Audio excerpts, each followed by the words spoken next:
میلاد کمیٹی اللہ آباد کے ذمہ داران بالخصوص جناب محترم محمد طیب فریدی صاحب، جناب محترم محمد انجم فریدی صاحب اور ان کے تمام رفقائے کار، جناب محترم سید محمد نواز شاہ صاحب اور اشتیاق شاہ صاحب، اللہ رب العزت جل مجدہ الکریم ان تمام حضرات کے علم میں، عمل میں، عمر میں، زندگی میں بے پناہ برکتیں عطا فرمائے۔ ویسے تو جتنے بھی حضرات اس کمیٹی میں شامل ہیں یا اس کمیٹی کے ساتھ تعاون کرتے ہیں، دام درہم سخن قدم ہے، وہ سبھی ہی حضور کے غلام ہیں۔ بس غلامان مصطفیٰ میں چونکہ اپنا نام لکھوانا ہے تو اس میں کوئی نمود و نمائش تو نہیں ہوتی۔ اللہ رب العزت سب کے اخلاص میں، للہیت میں، رضائے الہی میں، خوشنودی میں بے پناہ برکتیں عطا فرمائے۔ مزید بڑھ چڑھ کر آقا کریم صلی اللہ علیہ وسلم کے میلاد پاک کی محافل کو خوب سے خوب تر منانے اور سجانے کی توفیق عطا فرمائے۔ حضرات گرامی، بات کا آغاز صحیح مسلم شریف کی اس حدیث پاک سے کر رہا ہوں جس میں پیارے آقا صلی اللہ علیہ وسلم کی بارگاہ کے ایک ادب کا ذکر ہے۔ سبحان اللہ۔ چونکہ جو آیت مبارکہ میں نے تلاوت کی ہے اس آیت مبارکہ کے حوالے سے چونکہ ادب و تعظیم کا پہلو نمایاں ہے تو انہی آداب میں آقا علیہ السلام کی بارگاہ کا ایک ادب یہ بھی ہے کہ میرے آقا کے گنبد خضرا پر ایک فرشتہ کھڑا ہے۔ حضور پر کوئی بندہ کہیں سے بھی جب صلاۃ و سلام کا تحفہ پیش کرتا ہے وہ فرشتہ بارگاہ مصطفیٰ میں عرض کرتا ہے، یا رسول اللہ فلان بن فلان، الفاظ حدیث پہ توجہ کرنا، فلان بن فلان، فلان نام کا فلان کا بیٹا آپ پر صلاۃ و سلام کا تحفہ پیش کر رہا ہے۔ آپ کی خدمت میں تحفہ درود و سلام عرض کر رہا ہے۔ فرشتے کا یہ علم ہے، فرشتے کا۔ اب ذرا توجہ کرنا، لوگ کہتے ہیں امام الانبیاء صلی اللہ علیہ وسلم کے علم کے متعلق کہ آپ دیوار کے پیچھے نہیں جانتے۔ میں نے کہا مسلم شریف کی اس حدیث پاک کو سامنے رکھو اور مصطفیٰ کے علم کا اندازہ کرو کہ جس مصطفیٰ کریم کے در کے نوکر کا یہ علم ہے کہ وہ کھڑا مدینے میں ہے، جانتا پوری کائنات کو ہے کہ کون کہاں سے مصطفیٰ پر درود و سلام کھڑا ہے۔ سبحان اللہ، سبحان اللہ۔ کہاں سے؟ پڑھنے والے کا نام کیا ہے، اس کے والد کا نام کیا ہے؟ میں نے کہا جس کے در کے نوکر کا یہ علم ہو اس آقا کے علم کا عالم کیا ہوگا؟ یہ شان ہے خدمت گاروں کی، سرکار کا عالم کیا ہوگا؟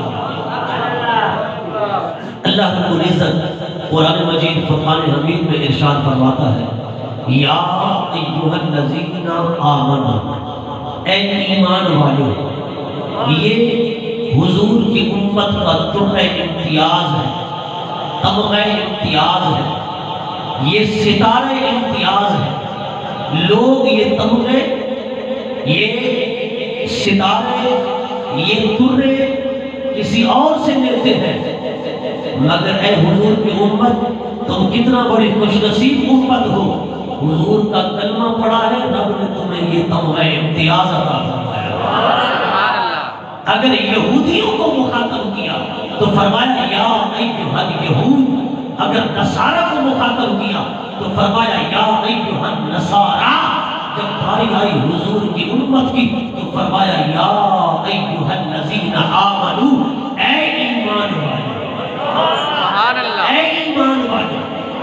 یہ خصوصی وصف ہے حضور کی امت کا، کو کم کر دے، بیس بنا دے، آپ کی مہربانی ہوگی۔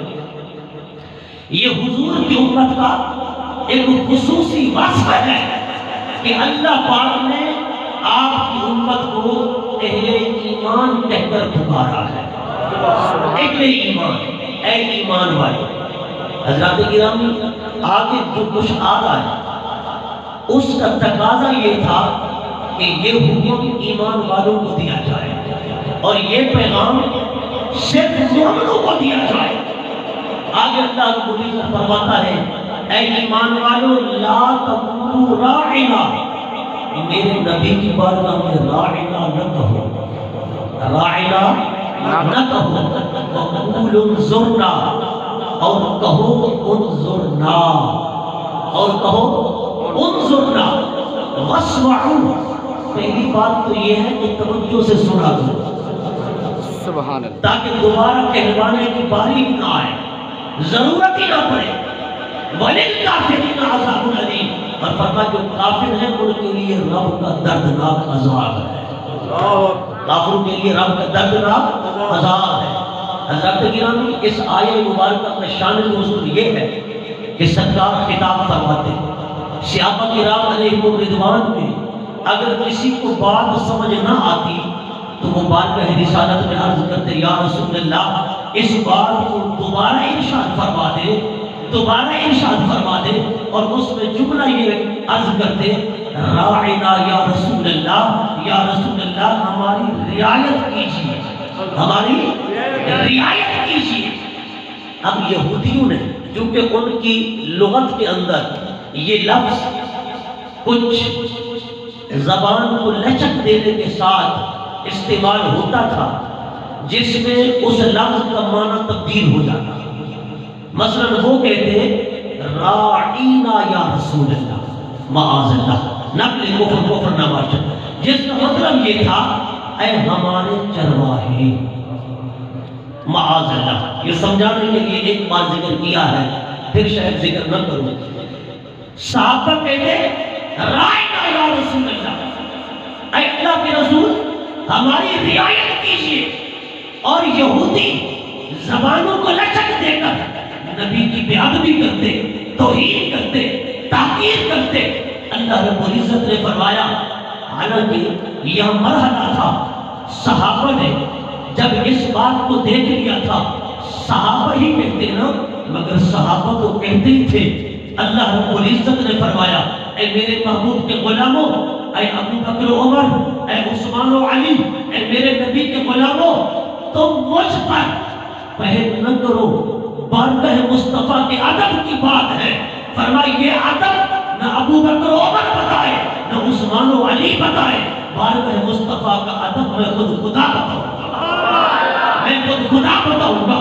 مولا ہو کیسے؟ فرمایا یا ایھا الذین آمنوا لا تقولوا راعنا وقولوا انظرنا، اے ایمان والو میرے مصطفیٰ کی بارگاہ میں جب بھی کہو راعنا نہ کہو، وقولوا انظرنا بلکہ یوں کہو انظرنا یا رسول اللہ۔ اللہ رب العزت نے فرمایا اس لفظ کو ہی چھوڑ دو، مولا پھر کون سا لفظ بولے؟ فرمایا اس لفظ کا چناؤ بھی میں کرتا ہوں، انتخاب بھی میں کرتا ہوں، کیونکہ بارگاہ اتنا بڑی ہے، اس کے لیے جس لفظ کا چناؤ تم نے کیا ہے وہ اس بارگاہ کے لائق ہی نہیں ہے۔ مساوات کا شبہ بھی ہے۔ فرمایا یہودی ناجائز فائدہ بھی اٹھا رہے ہیں، فرمایا ایسا لفظ کیوں بولو کہ دشمن فائدہ اٹھا جائے یا جس سے برابری کا شائبہ ہو۔ فرمایا لفظ وہ بولو جس میں مصطفیٰ کی برابری کا شائبہ بھی نہ ہو، دشمن فائدہ بھی نہ اٹھائے۔ مولا وہ کون سا لفظ ہے؟ فرمایا وہ ہے انظرنا۔ آج کے بعد راعنا یا رسول اللہ نہ کہو کہ اللہ کے رسول ہماری رعایت کیجئے، بلکہ یوں کہو انظرنا یا رسول اللہ، اے اللہ کے رسول ہم پر نظر کرم فرما، ہم پر نظر کرم نعرہ تکبیر، نعرہ رسالت، نعرہ حیدری، عظمت مصطفیٰ۔ سبحان اللہ، سبحان اللہ۔ میں نے کہا حضور کی بارگاہ کا ادب تو دیکھو، خدا کی قسم اگر استاد ہو، استاد کی بارگاہ کا ادب شاگرد بتاتا ہے، اگر پیر و مرشد ہو ان کی بارگاہ کا ادب مرید بتاتا ہے، بارگاہ حضور کی ہے، ادب خدا بتا رہا ہے، ادب خدا بتا رہا ہے۔ اور لفظ کا چناؤ دیکھو، آج کل اشتہار تو آپ بناتے ہیں نا، اوپر لکھتے ہیں بفیضان نظر، پیر صاحب کے نام کے اوپر کیا لکھتے ہیں؟ بفیضان نظر یا بفیضان کرم یا نظر کرم، اس طرح کے الفاظ لکھے جاتے ہیں۔ آج اسے بھی شرک اور بدعت کہا جا رہا ہے، مگر میں کہتا ہوں خدا کی قسم، لوگوں اگر اس آیت کے اندر لفظ انظرنا پر توجہ کرو، رب نے انظرنا کے اندر ادب کے تمام پہلو بھی سما دیے، اور اس کے ساتھ ساتھ فیضان کے دریا بھی بہا دیے کہ اے میرے مصطفیٰ کے غلاموں، جب حضور کی بارگاہ میں یوں کہو گے انظرنا یا رسول اللہ، میرے مصطفیٰ کے ساتھ برابری کا شائبہ بھی نہیں رہے گا، فرمایا تمہارے لیے فیض کے دروازے بھی کھل جائیں گے، فیض کے دروازے بھی کھل جائیں گے، دریا بہ جائیں گے۔ مولا وہ کیسے؟ فرمایا انظرنا یا رسول اللہ کہو گے، سبحان اللہ، انظرنا یا رسول اللہ توجہ کریں، اے اللہ کے رسول ہم پر نظر کرم فرماؤ۔ میں کہتا ہوں یہ جو پیروں کے نام کے ساتھ لکھتے ہیں بفیضان نظر یا نظر کرم، ارے یہ نظر بھی مدینے کا فیض ہے، یہ نظر بھی مدینے کا فیض ہے، چونکہ ہم تو یہ عقیدہ رکھتے ہیں نا۔ دیکھیے جیسے یہ ایک جسمانی اور ظاہری پارلیمنٹ ہوتی ہے نا، اس پارلیمنٹ میں عام ایم ایل ایز، ان کے اوپر وزراء کے اوپر وزیر اعظم کے اوپر صدر، یہ ترتیب ہے نا، اسی طرح اللہ نے ایک روحانی پارلیمنٹ بھی بنائی ہے، سبحان اللہ، روحانی پارلیمنٹ بھی رب نے بنائی ہے۔ روحانی پارلیمنٹ کا 300 ولی ممبر ہے، کتنا؟ 300 ولی روحانی پارلیمنٹ کا ممبر ہے۔ ان 300 ولیوں کے اوپر رب نے 40 ابدال بنائے، 40 ابدالوں کے اوپر 7 اودادوں کے اوپر 5 کتبوں کے اوپر قطب العالمین، جسے 11ویں والا پیر کہتے ہیں، سبحان اللہ، غوث العالمین، قطب العالمین۔ پھر اللہ رب العزت نے یہ ترتیب جو رکھی ہے روحانی پارلیمنٹ کی، ارے یہ روحانی پارلیمنٹ کا فیض اسی طرح چلتا ہے۔ نبی پاک فیض عطا فرماتے ہیں، مولا علی کو مولا علی فیض عطا کرتے ہیں، غوث العالمین کو غوث العالمین وہاں سے فیض لیتے ہیں، فیض عطا فرماتے ہیں۔ اپنے نیچے والے 5 کتبوں کو وہ 5 کتب فیض دیتے ہیں، 7 اودادوں کو وہ 7 اوداد فیض دیتے ہیں، 40 ابدالوں کو وہ 40 ابدال فیض دیتے ہیں۔ روحانی پارلیمنٹ کے 300 ولیوں کو وہ 300 ولی جو روحانی پارلیمنٹ کے ممبر ہیں وہ فیض لیتے ہیں، شرق سے غرب شمال سے جنوب پھیلے ہوئے تمام اولیاء میں وہ فیض بانٹ دیتے ہیں۔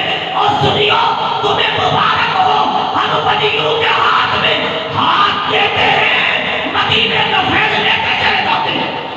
اللہ اکبر، یا رسول اللہ،